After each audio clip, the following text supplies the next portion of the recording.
ان الحمد للہ الصلاۃ والسلام علی اشرف الانبیاء والمرسلین نبینا محمد صلی اللہ علیہ وسلم وعلی آلہ واصحابہ اجمعین۔ رب اشرح لی صدری ویسر لی امری واحلل عقدۃ من لسانی یفقہوا قولی۔ میرے محترم ناظرین اکرام، السلام علیکم ورحمۃ اللہ۔ آپ Q.Grammar دیکھ رہے ہیں، میں آپ کے سامنے شاہد ملک۔ ہم سورہ البقرہ پڑھ رہے ہیں اور جو موضوع چل رہا ہے وہ نکاح اور طلاق۔ اس بارے میں الحمدللہ چند آیات گزر چکی ہیں اور آج کا جو سبق ہے وہ بھی اسی حوالے سے ہے۔ حسب معمول پہلے آیہ مبارکہ پہ چند باتیں ہوں گی اور اس کے بعد انشاءاللہ گرامر کی تفصیل آپ کے سامنے رکھی جائے گی۔ تو چلیے شروع کرتے ہیں سورہ البقرہ کی آیت نمبر 232 کی پریزنٹیشن۔ اعوذ باللہ من الشیطان الرجیم، بسم اللہ الرحمن الرحیم۔ وَإِذَا طَلَّقْتُمُ النِّسَاءَ فَبَلَغْنَ أَجَلَهُنَّ فَلَا تَعْضُلُوهُنَّ أَن يَنكِحْنَ أَزْوَاجَهُنَّ إِذَا تَرَاضَوْا بَيْنَهُم بِالْمَعْرُوفِ ذَلِكَ يُوعَظُ بِهِ مَن كَانَ مِنكُمْ يُؤْمِنُ بِاللَّهِ وَالْيَوْمِ الْآخِرِ ذَلِكُمْ أَزْكَىٰ لَكُمْ وَأَطْهَرُ وَاللَّهُ يَعْلَمُ وَأَنتُمْ لَا تَعْلَمُونَ۔ جب تم اپنی عورتوں کو طلاق دے چکو اور وہ عدت پوری کر لیں تو پھر اس میں مانع نہ ہو کہ وہ اپنے زیر تجویز شوہروں سے نکاح کر لیں، جبکہ وہ معروف طریقے سے باہم مناکحت پر راضی ہوں، یعنی ایک دوسرے کے ساتھ نکاح کرنے پر راضی ہوں۔ تمہیں نصیحت کی جاتی ہے کہ ایسی حرکت ہرگز نہ کرنا اگر تم اللہ اور روز آخرت پر ایمان لانے والے ہو۔ تمہارے لیے شائستہ اور پاکیزہ طریقہ یہی ہے کہ اس سے باز رہو، اللہ جانتا ہے تم نہیں جانتے۔ ناظرین اکرام، آپ نے آیہ مبارکہ کا ترجمہ سنا۔ بڑی واضح ہدایت دی جا رہی ہے کہ جب تم کسی عورت کو طلاق دے چکو اور وہ اپنی عدت پوری کر لے، یعنی عدت کے دوران تو وہ نکاح نہیں کر سکتی، جب یہ معاملہ ختم ہو جائے تو پھر وہ جس شخص کے ساتھ چاہے شادی کرنا، تو پھر اس معاملے میں تم اپنی ٹانگ مت اڑاؤ۔ یعنی ایسا کبھی نہ کرو کہ جب تم کسی کو طلاق دے دو اور وہ کسی کے ساتھ شادی کرنا چاہے تو پھر تم اس کو باز رکھنے کی کوشش کرو، طرح طرح کے اس کے اندر جو ہے وہ ہیلے بہانے اور رکاوٹیں ڈالنے کی کوشش کرو۔ تو اللہ پاک فرما رہے ہیں کہ اللہ کو یہ ہرگز پسند نہیں ہے، اور فرمایا ایسا کرنے سے باز رہو اگر تم اللہ اور روز آخرت پر یقین رکھنے والے ہو۔ یعنی اگر تم مومن ہو، ایمان والے ہو، تو تمہارے لیے یہ بالکل جائز نہیں ہے کہ جب ایک بار تم نے عورت کو طلاق دے دی تو پھر اس کو کھلا چھوڑ دو، اس کے پیچھے مت پڑو، اس کی زندگی آزاد ہے، وہ جس سے چاہے شادی کرے۔ پھر تمہارا کوئی اختیار نہیں کہ اسے کہو یا اس کے لیے کوئی سختی کرو یا کوئی ایسے بہانے، کوئی ایسے رکاوٹیں ڈالو کہ وہ فلاں سے نہ کرے، فلاں سے نہ کرے۔ تمہارا اس کے ساتھ کوئی تعلق نہیں رہا۔ اللہ فرماتے ہیں اس سے باز رہو، اور اللہ جانتا ہے تم نہیں جانتے۔ یعنی اللہ جانتا ہے اس کے لیے کون اچھا ہے، کون اس کے لیے برا ہے، وہ اللہ جانتا ہے۔ جب تم نے طلاق دے دی تو بس معاملہ تمہارا ختم۔ اب یہ دیکھیے، یہ بات بڑی واضح ہے اور کتنی یعنی باریک بینی کے ساتھ معاشرتی زندگی کے معاملات ہمارے سامنے اللہ تعالیٰ نے رکھے ہیں اپنی ہدایات میں۔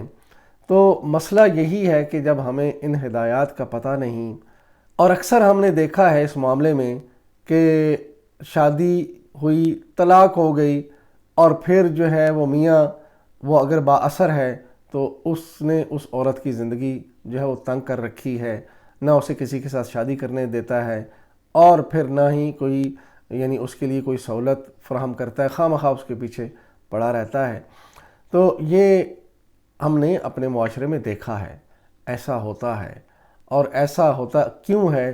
اسی لیے ہے کہ ہمیں اللہ کے احکامات کا پتہ نہیں ہے، اور وہ پتہ کیسے چلے گا جب تک ہمیں کوئی بتائے گا نہیں۔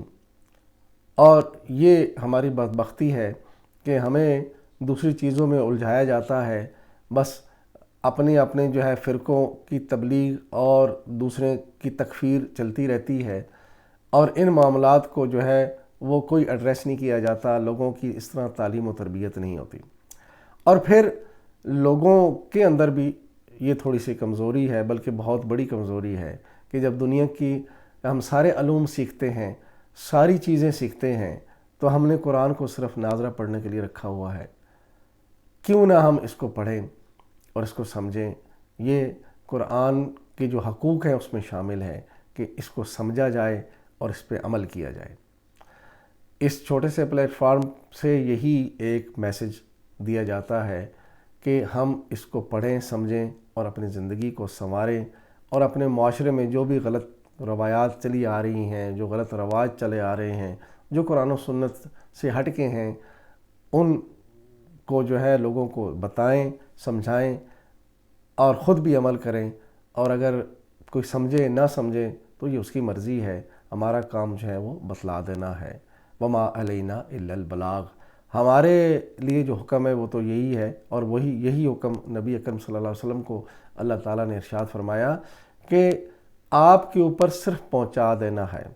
انما علیک البلاغ وعلینا الحساب، یعنی آپ کا کام لوگوں تک پہنچا دینا ہے، پھر حساب لینا ہمارا کام ہے۔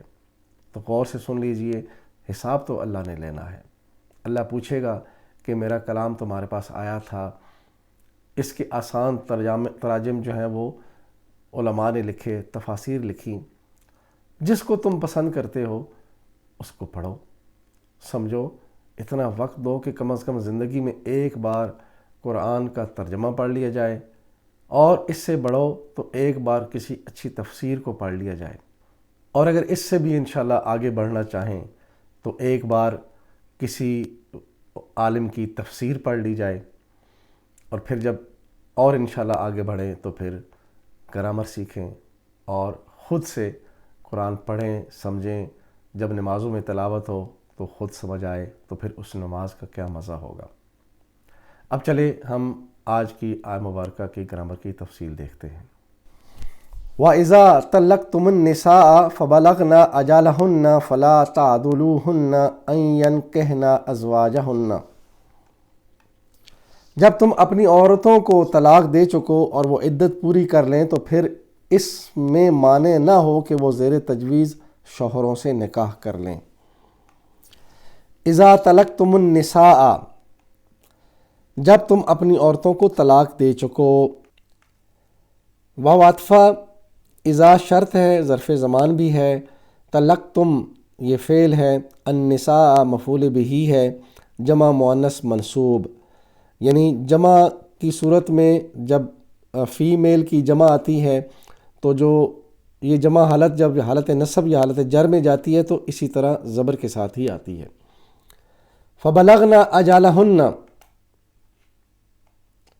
طلقتم مادہ تا لام قاف باب مزید فی کا سبہا، ماضی کا پہلا صیغہ طلقا، مضارع کا پہلا صیغہ یطلقو، سبہا یسبہو، طلقا یطلقو، طلقتم سبہتم کے وزن پہ، ماضی جمع حاضر مذکر، تم سب نے طلاق دی۔ اذا طلقتم، اب اذا جب شرط کے طور پر لگا تو مطلب بنے گا جب تم نے طلاق دی۔ فبلغنا اجلہن، اور وہ عدت پوری کر لیں۔ فعطفہ بلغنا فعل مؤنث ہے، اجلہن اجلا اور ہن دونوں مل کر مرکب اضافی بنے۔ بلغنا مادہ با لام غین باب نصرہ، ماضی کا پہلا صیغہ بلغا، مضارع کا پہلا صیغہ یبلغو، نصرہ ینصرو، بلغا یبلغو۔ بلغنا نصرنا کے وزن پہ، اور نصرنا یہ مؤنث کا صیغہ یعنی ماضی جمع مؤنث غائب، وہ اپنی عدت کو پہنچیں۔ فلا تعدلوہن، تو پھر مت روکو انہیں۔ فا عطفہ لا تعدلو فعل نہیں ہے اور جواب شرط کے طور پر آیا، اور شرط کیا تھی؟ اذا، تو جواب آیا لا تعدلو، تو اس وقت تم مت روکو، اور جب جواب شرط آئے گا تو وہ حالت جزم میں چلا جائے گا اس کا فعل، تو یہ بنا فعل نہیں مجزوم۔ ہن ضمیر جمع غائب کے لیے۔ تعدلو مادہ عین ضاد لام، باب نصرہ ماضی کا پہلا صیغہ عادلہ، مضارع یعدلو نصرہ ینصرو عادلہ یعدلو، فعل نہیں واحد کے لیے لا تنصر باب نصرہ میں، اور جمع کے لیے لا تنصرو، اور عادلہ کے لیے لا تعدل، یہ فعل نہیں واحد کے لیے، اور جمع کے لیے لا تعدلو لا تنصرو کے وزن پہ۔ تم سب رکاوٹ نہ ڈالو۔ ان ینکحن ازواجہن، کہ وہ اپنے زیر تجویز شوہروں سے نکاح کر لیں۔ ان ناسبۃ المضارع ہے، ینکحن فعل مؤنث منصوب ہے، ازواجہن مرکب اضافی، ازواجہ اور ہنہ مل کر دونوں مرکب اضافی بنے، یعنی ان کے اپنے شوہروں کی بات ہو رہی ہے۔ ینکحنا مادہ نون کاف ہا، باب ضربہ ماضی کا پہلا صیغہ نکحا، مضارع ینکحو، ضربہ یضربو نکحا ینکحو۔ ینکحنا یہ تضربو کے وزن پہ ہے، یہ کس لیے؟ کیونکہ مضارع جمع غائب کا مؤنث جو ہے وہ اسی طرح حاضر واحد کے وزن پہ آتا ہے، مضارع حاضر واحد کے وزن پہ، اور یہ ہمیں جا کے مضمون میں پتہ چلے گا کہ یہ عورت کے لیے بات ہو رہی ہے یا مرد کی بات ہو رہی ہے۔ وہ عورتیں نکاح کرتی ہیں، ان ینکحنا کہ وہ عورتیں نکاح کریں، مضارع جمع غائب مؤنث فعل منصوب ہے یہ۔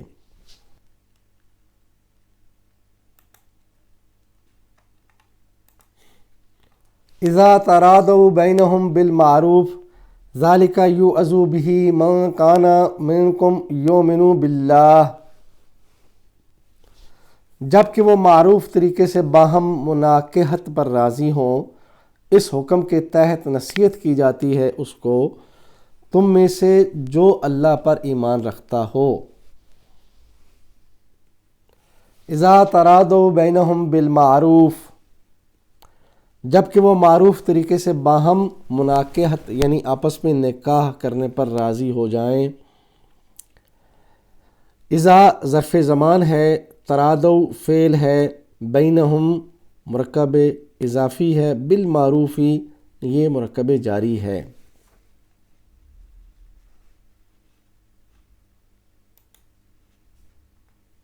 ترادو مادہ را ضاد یا، باب تدارسا ماضی کا پہلا صیغہ ترادا، مضارع کا پہلا صیغہ یترادا، تدارسا یتدارسو، ترادا یترادا۔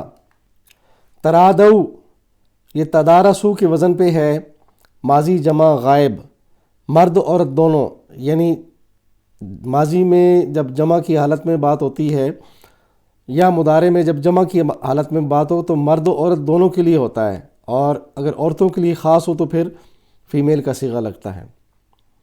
وہ سب راضی ہو گئے، اذا ترادو جب وہ سب راضی ہو گئے، اذا جو ہے وہ شرط کے طور پر لگا، جب وہ سب راضی یعنی دونوں راضی ہو گئے۔ ذالک یوعظ بہ، اس حکم کے تحت نصیحت کی جاتی ہے۔ ذالک اسم اشارہ مذکر بعید کے لیے، یعزو فعل مجہول ہے، بھی مرکب جاری. یعزو مادہ واو عین ضا. باب ضربا ماضی کا پہلا صیغہ وعظا، مضارع کا پہلا صیغہ یعظو. یعظو یہ یعزو اصل میں یعظو ہے اور یہ یضربو کے وزن پہ ہے. مضارع واحد غائب کا صیغہ ہے، وہ نصیحت کرتا ہے، لیکن چونکہ یہ مجہول ہے تو بنا یعزو اسے نصیحت کی جاتی ہے.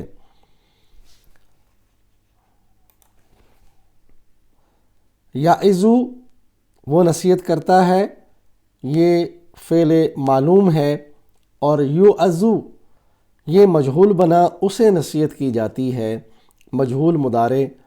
اور یہ اس کی تعریف آپ پڑھ لیں، گرامر کی کلاسز میں تفصیل ہے. ماضی مجہول فعیلا اور مضارع مجہول یفعلو کے وزن پہ یعزو.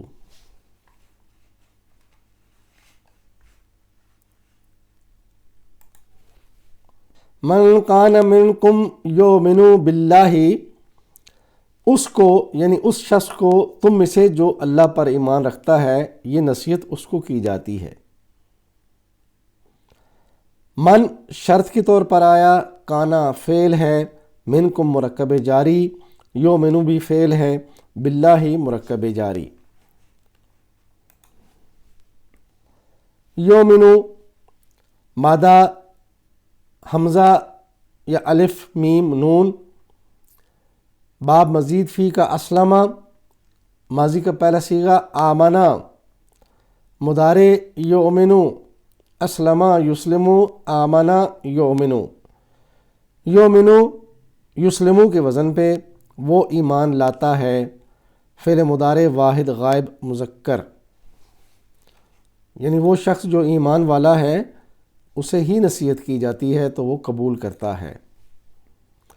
والیوم الآخر ذالک ازکی لکم واطہر واللہ یعلم وانتم لا تعلمون. اور روز آخرت پر ایمان رکھتا ہے، یعنی اللہ پر ایمان رکھنے والا بھی ہے اور روز آخرت پر بھی ایمان رکھنے والا ہو تو نصیحت قبول کرتا ہے. تمہارے لیے شائستہ اور پاکیزہ طریقہ یہی ہے کہ اس سے باز رہو، اللہ جانتا ہے تم نہیں جانتے. والیوم الآخر اور روز آخر پر، واو عطفہ الیوم الآخری مرکب توصیفی ہے. ذالک ازکی لکم واطہر تمہارے لیے شائستہ اور پاکیزہ طریقہ یہی ہے. ذالکم میں ذالکہ اسم اشارہ مذکر بعید کے لیے، کم ضمیر جمع حاضر کے لیے، ازقا افعلو کے وزن پہ ہے اسم تفضیل، لکم مرکب جاری اور واو عطفہ اس میں، اور اطہرو بھی اسم تفضیل افعلو کے وزن پہ اور مصدر کے طور پر یہ آیا ہے. واللہ یعلم اللہ جانتا ہے، واو عطفہ اللہ فاعل ہے، یعلم فعل ہے. یعلم مادہ عین لام میم. باب سامعہ ماضی کا پہلا صیغہ علیمہ، مضارع یعلم، سمع یسمع علیمہ یعلم. یعلم کدھر ہے؟ یسمع کے وزن پہ فعل مضارع واحد غائب مذکر، وہ جانتا ہے. وَأَنْتُمْ لَا تَعْلَمُونَ اور تم نہیں جانتے. واو عطفہ ہے، انتم ضمیر جمع حاضر، لا نافیہ، تعلمون فعل ہے. لا تعلمون تعلمون کا مادہ عین لام میم. باب سامعہ ماضی کا پہلا صیغہ علیمہ، مضارع یعلم، سامعہ یسمع علیمہ یعلم. تعلمون تسمعون کے وزن پہ فعل مضارع جمع حاضر مذکر، تم سب جانتے ہو یا جانو گے. لا تعلمون تم نہیں جانتے. الحمدللہ ہم نے سورہ البقرہ کی آیت نمبر 232 کی تفصیل پڑھی۔ اللہ سے دعا ہے کہ اللہ تعالی ہمیں قرآن سے اور نبی اکرم صلی اللہ علیہ وسلم کے ارشادات سے ہدایت لینے کی توفیق عطا فرمائے۔ آخر میں ہم اپنے آپ کو اس دین کی خدمت کے لیے اللہ کے حضور یہ دعوے کے طور پر ہمیشہ رکھتے ہیں، میری زندگی کا مقصد تیرے دین کی سرفرازی، میں اسی لیے مسلمان، میں اسی لیے نمازی۔